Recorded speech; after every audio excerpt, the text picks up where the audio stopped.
You're listening to the World's Team Podcast. It's not just America's team, Cowboys Nation. It's the world's team. Now, here are your hosts, Paul Stewart and Mike Poland. How about them Cowboys?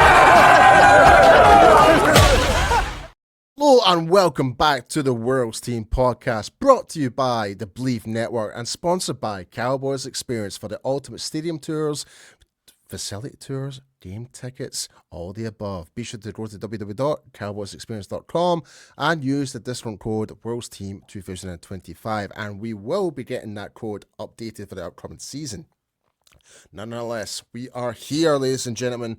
We are in the off-season, and my co-host here has been a very busy bee, but Mike, how's your week been so far? Yeah, as you say, busy. It's All-Star Week, so we've got the Shrine Bowl, Senior Bowl practices, game coming up. By the time people are listening, their Senior Bowl will be almost or imminent before playing. Be working on my draft board, quarterbacks, running backs, tight ends, all done. Working on wide receivers, so it's all getting there. Busy. Yeah, I mean, it's actually been a busy week for the Cowboys as well. We finally have our new defensive coordinator in the building. Yes, yeah, we'll talk about him. Yep, and also we've had the Eagles, funny enough, trying to snatch our offensive coordinator, Clayton Adams. How did that go, Paul? Not very successfully. But yeah, obviously we had the AFC and NFC Championship games there last week, and we're going to give our thoughts about that, and obviously we're going to give our who we're going to prefer to win the Super Bowl. We're going to do our score predictions for the Super Bowl next week for the lead up to the Super Bowl. But what way to kick off the show is currently right now, the Dallas Cowboys are currently $300 million over the salary cap. So what does that mean for the Dallas Cowboys, Mike? 30 mil. Yeah. The cap has just come out. It's been announced that the cap salary for next season is between 301 and 305 million in total. All right. But what did I say there? Did I say 300? Yeah, you said the Cowboys are 300 over the cap. Oh, my bad. That would be really bad if they were. Well, in fact, actually, when you really think about the cap, actually, and looking at how the Eagles are going to lead it up to, I believe it's the 2029 season, they would be over 400 million over the cap, based on their current contracts right now. So, but not us. But just to clarify, how much are we over the cap right now? I think it was about 30. I mean, that was from what I can remember. But this time of year, I tend to ignore it all because it's all a little bit over the shop anyway. Until you get the players drafted and they start jockeying around with contracts, that's when you know. That's when you kind of can sit down and go, right. Like this time of year, I kind of I kind of sweep past it for now. Yeah, I mean, nothing to be worried about. I mean, personally, my personal opinion is because contracts are going to get renegotiated once the season's fully over. We're going to get under the cap regardless. Yeah. Players are going to renegotiate the contracts. Like they'll probably take a more upfront fee, or well, not fee, but you know what I mean. We'll restructure the contracts where it keeps us keeping the flow, and we can bring new players in or re-sign players, whatever that may be. But I'm not particularly worried about it. So, but why are we saying this just now? Is purely because we need to think realistically who we do want to bring back right now. Because there is players that, and we were talking about this just before we went recording on air, is the mention of Jadeveon Clowney, Brandon Aubrey, Javonte Williams, and obviously the big one, George Pickens. Can we afford every one of them? I don't think we can. Not on face value. No, not just because it's gone up. It's gone up.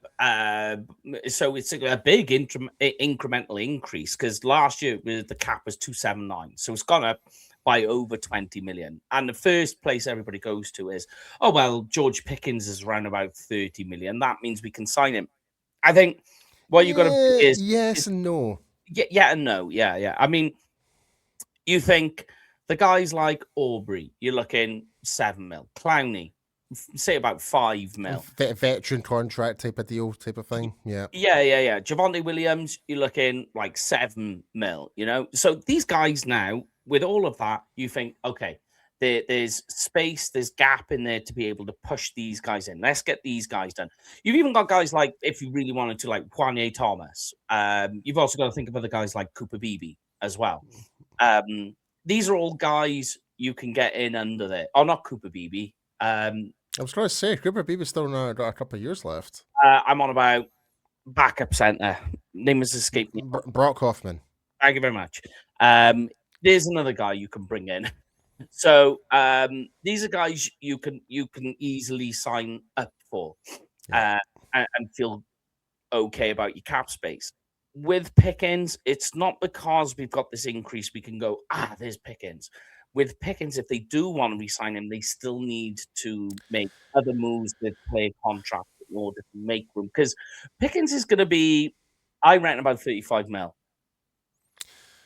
Yeah, I mean, I don't know really too much about the ins and outs on how the market value is, but it's going to be more difficult to re-sign other players if we do keep Pickens. If we don't keep Pickens, then obviously it gives us more room to fix other areas in desperate need, for sure. Like when it comes to free agency, when it comes to the draft, etc. Like there's other rooms of areas that we can address. Like having an star wide receiver like George Pickens, like as much as I would love to keep him, by God, I would love to keep him. But you need to think about the business side of how this works. I mean, that's the bread and butter of how the NFL works. Sometimes you need to make these not bad decisions, like these really tough decisions. Yes, thank you, Mike. And finally, I think that's the main factor is if we keep Pickens, it's going to be more struggle to bring players in or retain players at certain capacity. And if we don't keep Pickens, I almost say Kippens there. Oh my God, I'm stuttering all over today because it's Friday. That works. We can Kippens. We can Kippens. If we don't keep Pickens, then obviously it's more free. Well, not freedom, but more room to play about. We can get Javonte Williams. We can get Brandon Aubrey. We can bring back like Sir Clowney and all these other guys like Hoffman, etc. etc. So very interesting to see how that pans out. But but Mike, give me your overall thoughts. Like, what would you think would likely happen? I mean, the way I look at it, AFC. So we got the Super Bowl coming up, as we just said, and I do apologize, but you look at the Seahawks and the Patriots, both in the Super Bowl. Their defenses, Seahawks are the best defense in the NFL right now. They rank first. Patriots ranked second. So it goes to show you that a high-powered offense is fine, but it's the defense that gets you there. And they're proving this, which when we talk about the Super Bowl next week, we'll make this conversation very interesting. But you've got to fix that defense. We talk about those particular players. We're talking all defensive players, bar Hoffman, and I know Pickens at the top of the list. But you've got to get the defense completed and sussed. Like, you could even turn around and talk about Sam Williams. Like, there's something there with him. Do you want to bring him back? He's going to cost you. But what you've also got to think about is free agency. This is the big thing now.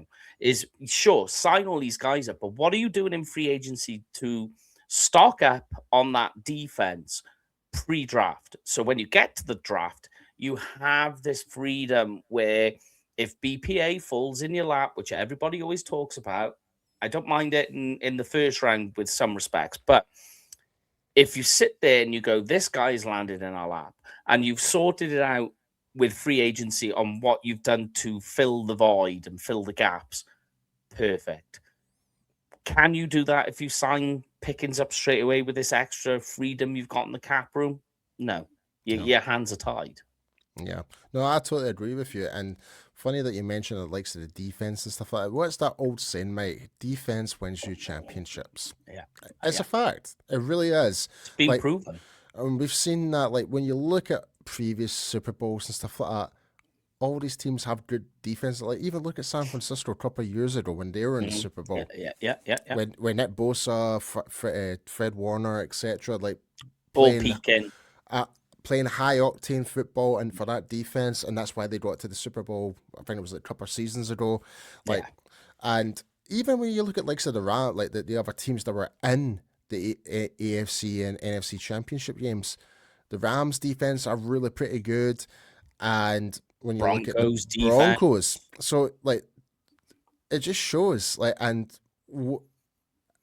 if there was going to see if I was going to say if it was one team that had the best offense out there, you could have put that on the Rams in some capacity, but the defense really stood out, and that's why the Seahawks are rated number one. But looking at the AFC Championship games, I mean, give me your general reaction to it, Mike, because I thought, like, I'll give you my 2 cents first, right? I thought the Patriots and Broncos game was mental. It was a crazy game. Yeah, It was mental. It had it all, that game. I mean, it was, when I say mental, it was like clear as day, then the snowfall happened. It was like, like that game had all 4 seasons in one game. It really did. Like, was not the highest scoring game you've ever seen. I believe it was 10-7 to the Patriots. Yeah. Like, there was missed field goals, there was fumbles, there was like absolute mess ups, there was like running backs falling pre-snap, etc. Well, not pre-snap, but right on the snap of the ball. Running back falls, Drake May falls, everybody's it was crazy. It was absolutely crazy. Like, it wasn't the best game to watch from an entertaining standpoint, but you gotta give Frable credit when it's true. He's turned the fortunes of the Patriots upside down, like really, really well. And if I was a Tennessee Titans fan, I'd be kicking myself right now. Like, this shows when an organization puts the faith in the coach to make these decisions in terms of what players to bring in. And I'm not having a dig at our Cowboys right now. I'm not. I'm just saying, because when it came to the Titans with Fable, it was like, oh, we're going to draft this guy. And I remember this during the 2020 draft. I believe it was that year draft where Fable was absolutely livid about the draft pick. Yeah. And it was like, this is the guy that I did not want. Like, and when you look at how the Falcons did with the whole Michael Penix Jr. type of stuff, like, it just shows, like, who knows where the Falcons could have been if they actually picked the person that the coaches actually wanted. Yeah. I mean, you've got to pick the plays that fit the scheme. Exactly. Like, scheme always matters more than anything. I mean, I know good players, you need good players, but you've got to make sure that they fit the scheme. And that's what's been proven. I mean, the game itself, was wild. I think Drake May, I don't think he even got over 100 passing yards. I don't think you could have in that weather. You couldn't. True. It was a very running back heavy game. Those guys, I know Drake May didn't score a passing touchdown, but he at least rushed one in. That tells you everything you need to know. Yeah, absolutely. But yeah, it was a very funky game, without a doubt. Yeah, I mean, the game could have went either way. Like, all things considered, with the Broncos, with the backup quarterback, because obviously Bo Nix was out. Like, with I believe it was like a broken ankle injury he picked up right after the playoff game the week before. But I mean, I thought, all things considered, the Broncos did try to hold their own. They did well, but I think with the Patriots, it was just too much in that regard. Like, they just had that more. What's the word that Thierry Henry, the famous footballer, that je ne sais quoi, a little bit. They had that little bit more of it. But fair play to the Patriots. They're basically almost back to that golden era stage. No one thought it would have taken them so little time after Brady to get to that point. I know, yeah. Seeing the Patriots and the Seahawks, it's like we've gone back a decade. Yeah, it's weird. Yeah. It's really weird. But speaking about the Seahawks, though, the Yeah. Seahawks game against the Rams, that was an entertaining game. More ways than one. I always like to see the 49ers fall on their face. Oh, And who doesn't? I know. And especially when you see before the game that ridiculous, childish, I call it childish. I know people are like, oh, it's an entrance. And I don't really get it. I don't understand what it's supposed to be. And you see them tearing it up. And then they get on the field, and it's like your off-field energy did not match your on-field energy whatsoever. I mean, No. Brock Purdy definitely out of his comfort zone. Oh, sorry. Yeah, so talking about that on that one, but the NFC Championship game with the Rams and Seattle, oof, that What a was game. right the way down to the end, Yep. where you're like, did he catch the ball and stay in? Didn't he? And like people are rushing the field, and they're like, we got to review this a minute to make sure. And obviously, obviously the game was over. They called it, but that was a back and forth game. That was a battle. Beautiful. That was one of the best AFC Championship games I've seen in a long time. I agree. It's so much back and forth. Yeah, They were toe to toe with each other. Yeah, and I think the big difference maker was the fumble on the punt return. I will say everything I do like the Rams. I do. But their special teams unit this year has been dire. It is lost in games, including that one. Yeah. And I feel bad for the guy, but that's something that you should know what to do. You do not backpedal like that ever on a kick like that. Yeah. Like It's crazy when you sit there and you go, Matt Stafford was on for nearly 380 yards, three passing touchdowns. Puka Nacua over 100. Stafford was yards. playing unreal that game. Yeah. He really was. The defenses were doing as much as they can. Yeah, Frisk looked great. Like the defensive interior. Yeah. Jared Verse looked great in that game also. But there's one player I really want to talk about. Go on. I know what you're going to say. Well, there's two players actually. Go on. Sam Darnold. Yeah. What a turnaround. So, obviously, with Sam Darnold, started with the New York Jets, drafted first pick overall by the New York Jets. Yeah. You're kind of going into a lost cause. Like, I'm sorry, Jets fans, but it's true. It really is. Like, yeah, the O-line, it didn't really help him that much. His wide receivers were unable to create separation when he was at the Jets. Goes to Carolina, kind of same scenario. Then he becomes a backup at San Francisco to learn under the Shanahan system behind Brock Purdy. Then obviously he gets traded to the Vikings, and that's where you see the rebirth of and actually say, wait, hold on a minute, Sam Darnold's actually playing some really good football here. Yeah. Then obviously he goes to Seattle, and now we're seeing Sam Darnold actually playing like he is a former first round pick overall. And you got to give it to him. He's turned his career around. He has turned it around. It really has, and I'm absolutely happy for him.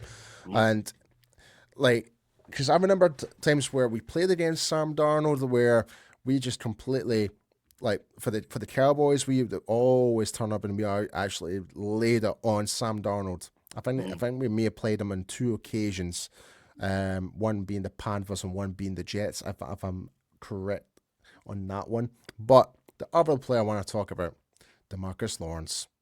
He's in. Yeah. He called it.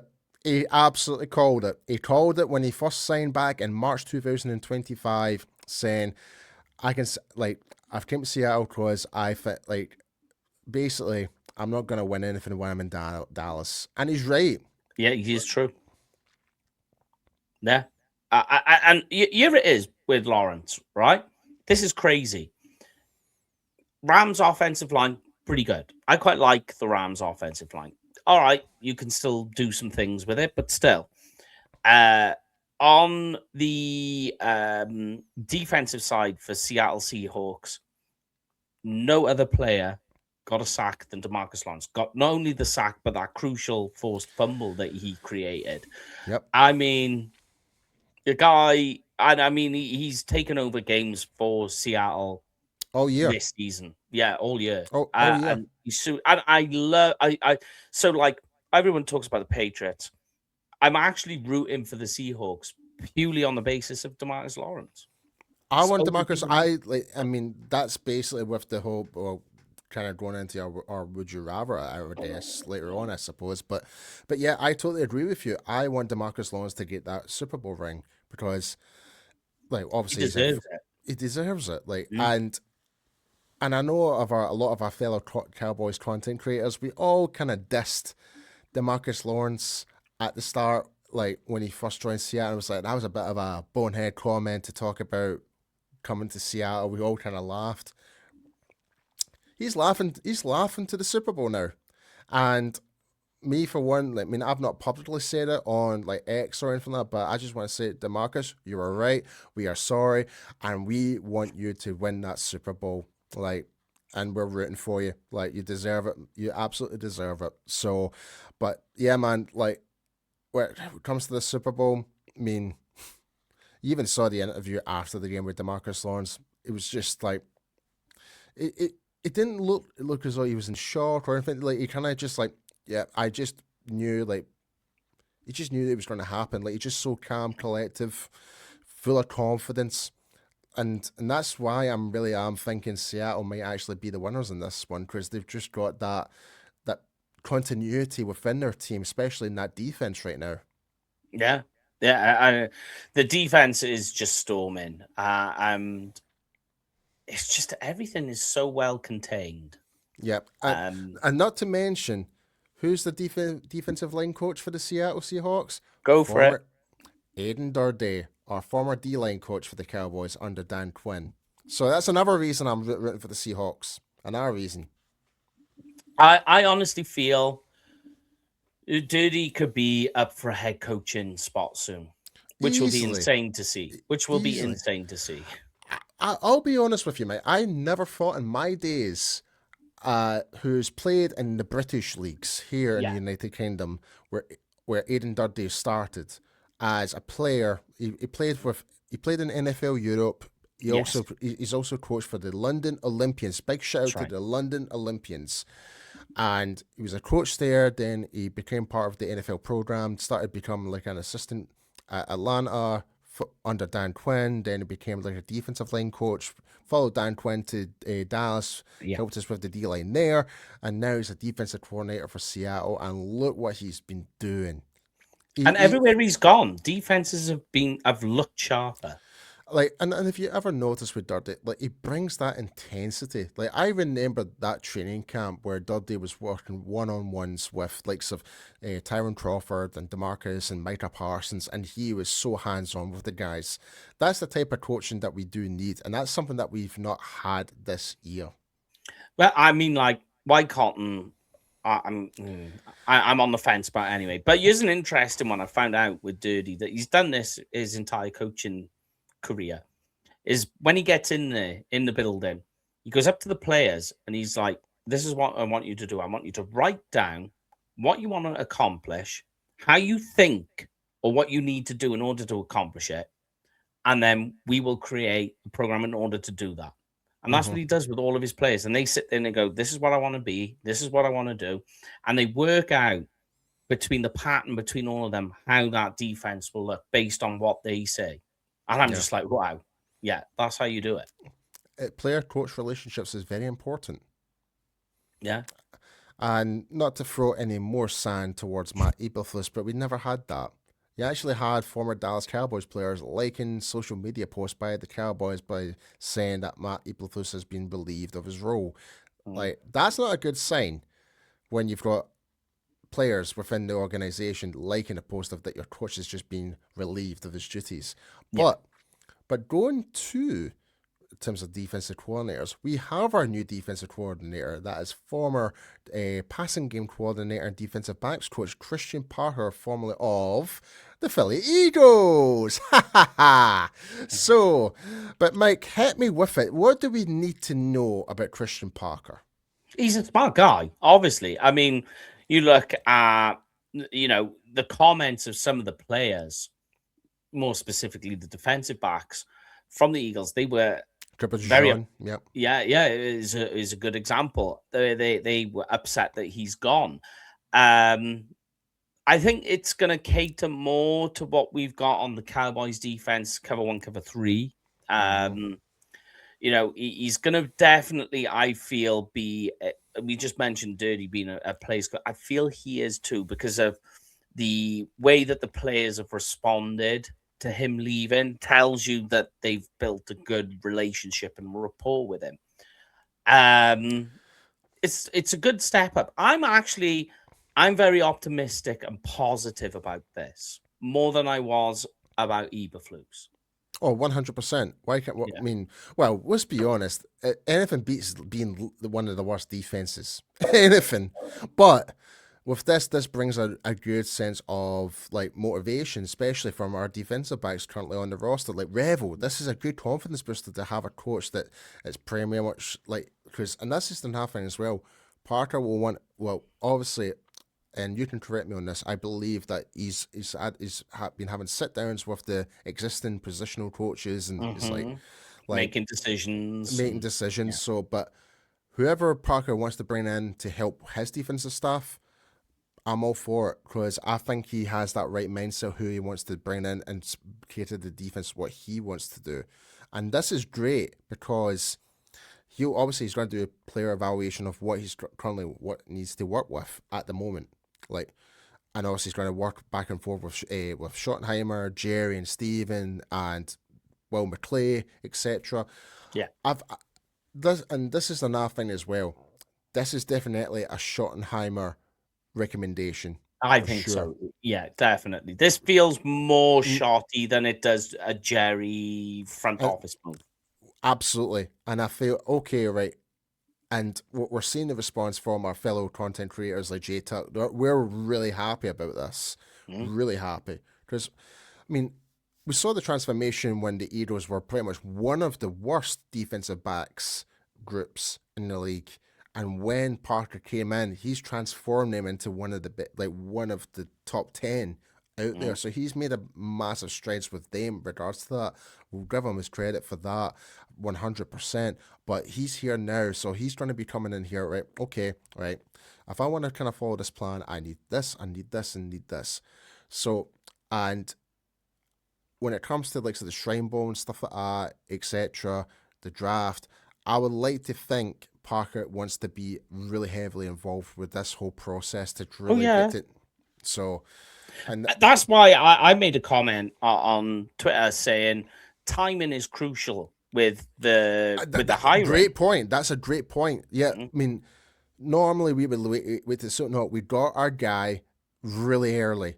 More preparation, more time to look into players like the free agency, etc. No, that is exactly before the Shrine and Senior Bowl.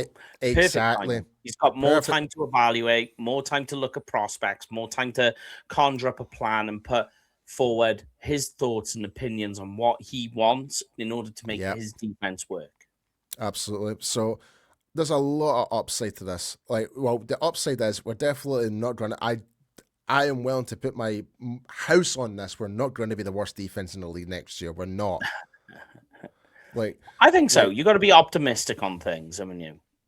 Like, and that's the thing. That, like, if we can improve our defense to be even middle of the table and still retain our offensive, perfect.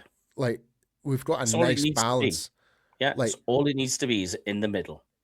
But we would like to have our defense become like Denver, like the Patriots. Top 10 is where you want it. We want to be in that because that actually helps our offense tenfold. Like, it makes us more formidable, like going into like competing to get into the playoffs, competing for like divisional championships, competing to try and get to the Super Bowl a lot more, not easier, but more like what's the word I'm looking for? Not convincing, but more confident, really, you know. But going back to the Super Bowl before we finish off, Mike, we did kind of briefly talk about the Super Bowl, but what is this week's Would You Rather?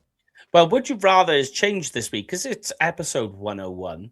I'm going to ask you, which team in the Super Bowl are you putting into room 101? So if people are wondering, room 101 is the place where you put things that you hate. Oh, Patriots. There we go. Oh, easily, like, all because of Tom Brady, really, pretty much. Like, I mean, I've got a lot of friends and former teammates back in here in Scotland that are Patriots fans. That obviously, I'm happy for them, etc. But I don't want them to kind of continue on and winning more Super Bowls. Like, they've got too many already. Like, give other teams, give us our glory days back. My goodness. Like, we're now 30 years since our Super Bowl. We deserve to have some success in our lives, you know? Yeah. I'm with you there. Yeah. But yes, folks, next week we are going to be planning, talking about the upcoming Super Bowl game and all the latest news coming from Frisco for the Dallas Cowboys. But be sure to hit us up on social media, hit us on X, Instagram, all the above. But before we do go, Mike, please tell everyone where everyone can find you.